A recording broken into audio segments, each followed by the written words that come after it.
বুঝতে হবে যে এগুলো রাষ্ট্রীয় সম্পদ, সেখান থেকে একটা সুতা কেন আমরা টাচ করবো?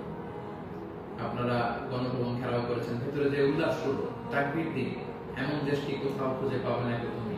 সকল দেশের রানী সেজে আমার জন্মভূমি, গলা ছেড়ে দিয়ে সবাই মিলে কোরআন গান করতে, গোটা বিশ্ব দেখতো আমরা কত সিভিলাইজ, আমরা কত সভ্য ভব্য। সেটা না করে আপনারা ভাঙচুরের মতো কাজ, লুটপাটের মতো কাজ আমরা করে ফেলছি। আমি বলবো না যে সবাই বুঝে করেছেন, অনেকে রাগ থেকে, ক্ষোভ থেকে, ঘৃণা থেকে এটা করেছেন, কিন্তু কাজটা ভুল করেছেন। প্রথম যেটা করতে হবে, আপনাদেরকে আল্লাহর কাছে ক্ষমা চাইতে হবে, আল্লাহর কাছে ক্ষমা চান। দ্বিতীয়ত এগুলো ফেরত দিয়ে আসতে হবে।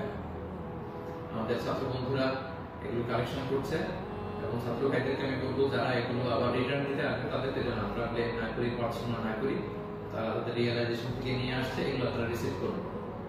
কারণ এগুলো রাষ্ট্রীয় সম্পদ, নতুন গভর্নমেন্ট আসলে আবার নতুন করে রাষ্ট্রীয় অর্থ ব্যয় করে এগুলো আমাদেরকে আবার মেরামত করতে হবে, ঠিক করতে হবে সময় সুযোগ।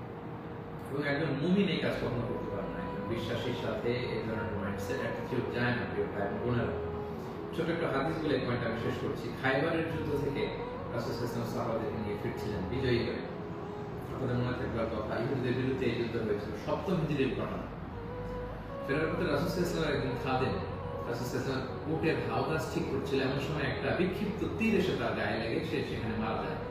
সাহাবারা তার জন্য দোয়া করলো, তারা বললো কি খুশ নসিব তার, যুদ্ধ থেকে ফিরে আসার পথে এই মুজাহিদ শহীদ হয়েছে, জান্নাতের নীল পাখি হয়ে সে ঘুরবে। রাসূল সাল্লাল্লাহু আলাইহি ওয়াসাল্লাম বললেন, না তোমরা এই মন্তব্য করো না, তোমরা জানো না আমার এই দাস সে সুযোগ পেয়ে রাষ্ট্রীয় সম্পদের অর্থাৎ গনিমতের যেটা পেয়েছিল ভাগ বটরার আগে সে লোকচক্ষুর আড়ালে একটি চাদর চুরি করেছিল, এবং এই জাহান্নামের এই চাদর তার গা পেঁচিয়ে তার শরীরকে জ্বালিয়ে ফেলবে, তাকে দগ্ধ করবে।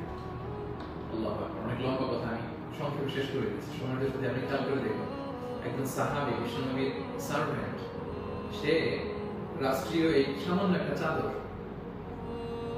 চুরি করার কারণে রাসূলুল্লাহ বললেন শাহাদাত তো দূরের কথা, এই চাদরটাকে অগ্নিদগ্ধ করবে।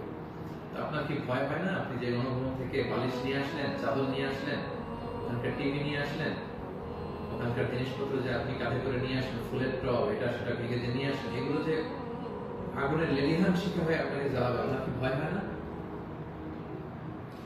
এই মাইন্ডসেটে যদি আমরা থাকি, কোন ভালো নেতাই আমাদের কিছু করতে পারবে না। 18 কোটি জনগণের এই হাইলি পপুলেটেড দেশে কেউ এসে কিছু করে দিয়ে যেতে পারবে না যদি আমরা নিজেরা না শুধরাই।